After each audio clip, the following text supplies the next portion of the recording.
clusters and constellations of data. This is the future.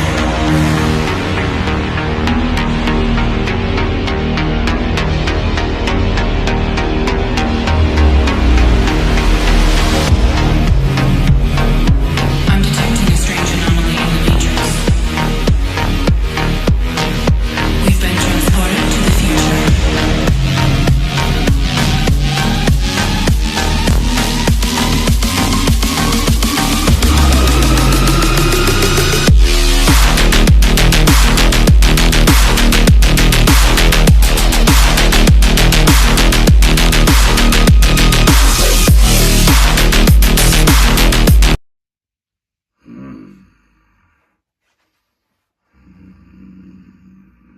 Oh, good evening.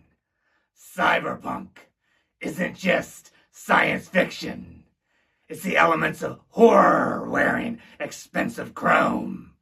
The kind of darkness that seeps into your bones the longer you sit with it. The horror of losing yourself. The horror of technology turning against the body.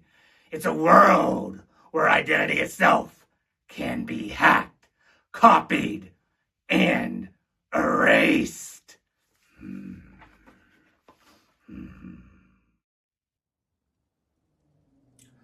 What makes the comparisons to the horror genre so fascinating is how closely Cyberpunk 2077 mirrors games like Dead Space, Resident Evil, and System Shock. These are all horror games, but more importantly, they share the same thematic DNA. Corrupted bodies, hostile environments, and the terrifying collapse of control. The monsters may look different, but the fear they create comes from the same place. Take Dead Space as an example. That game is one of the purest concepts of body horror in gaming. Flesh twists into impossible shapes. Human anatomy becomes weaponized. And every corridor of the USG Ishimura feels more like a morgue that forgot how to stay dead. But what truly makes it horrifying isn't just gore.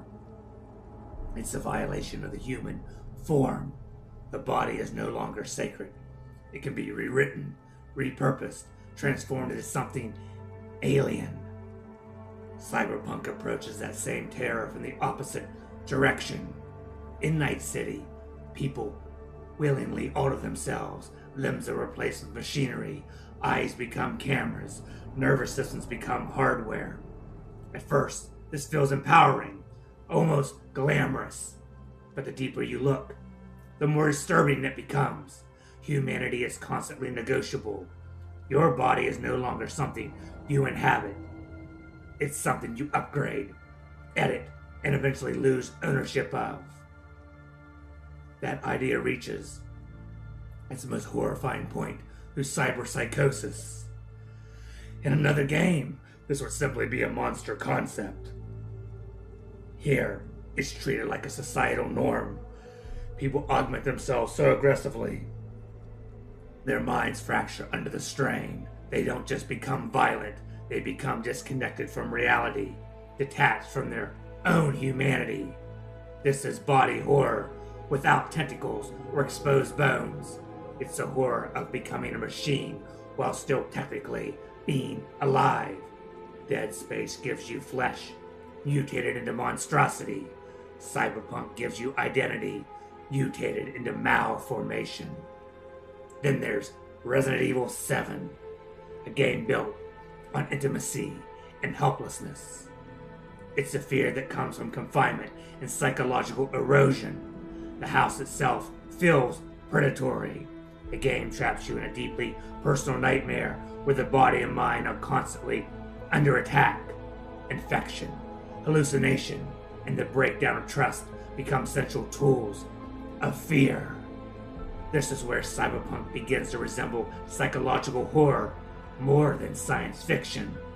The relationship between V and Johnny is essentially a haunting. Johnny is not merely a companion or a voice in the protagonist's head. He is an invasive presence occupying both mind and body. He interrupts thoughts, appears unexpectedly, influences decisions, and slowly overwrites V's existence. It echoes the same suffocating helplessness that Resident Evil 7 builds through its infected protagonist. Your body is no longer yours. Your mind is no longer a safe space. And then there's the key phrase tying these games together. Loss of control. Horror thrives when control is stripped away. In Resident Evil 7, you are trapped in a house where every step forward feels like surrendering agency. In Dead Space, the environment itself conspires against survival. In Cyberpunk, control erodes from the inside out.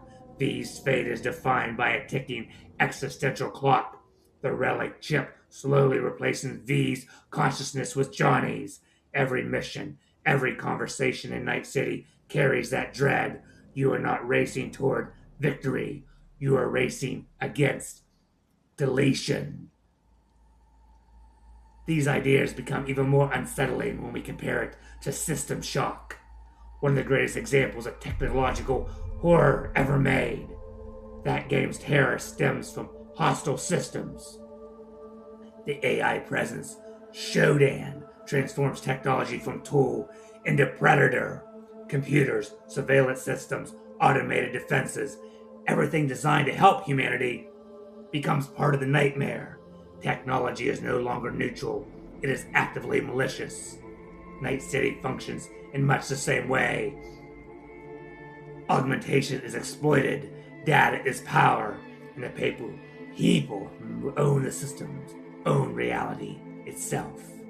In System Shock, terror is Shodan, the AI whose voice and influence is attempting to dominate every corner of human life. In Cyberpunk, that domination is already complete. The horror is not that technology might become hostile. It already has, and society has normalized it. The machines don't need to rebel because humanity surrendered long ago.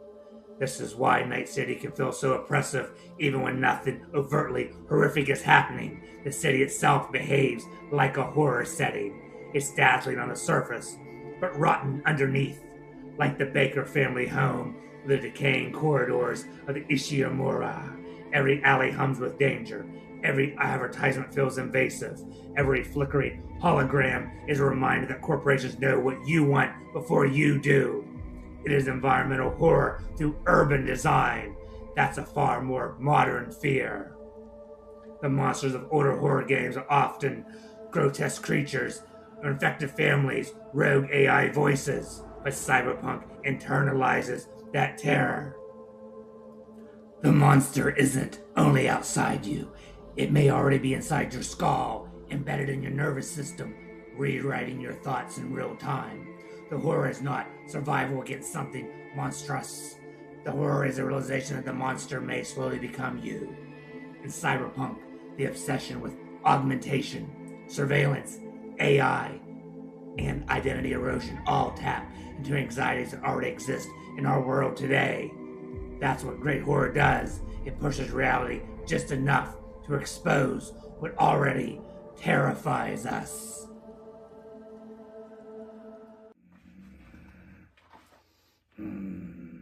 Oh! As you can see, Cyberpunk isn't a horror game in the traditional sense. The horror is more insidious. It lives in the corrupted flesh, overwritten memories, and in a city built to consume the soul. It asks the same question the best horror games always ask. What remains of you when everything human has been stripped away? In Night City, the answer is often the most terrifying part. See you soon. Real soon.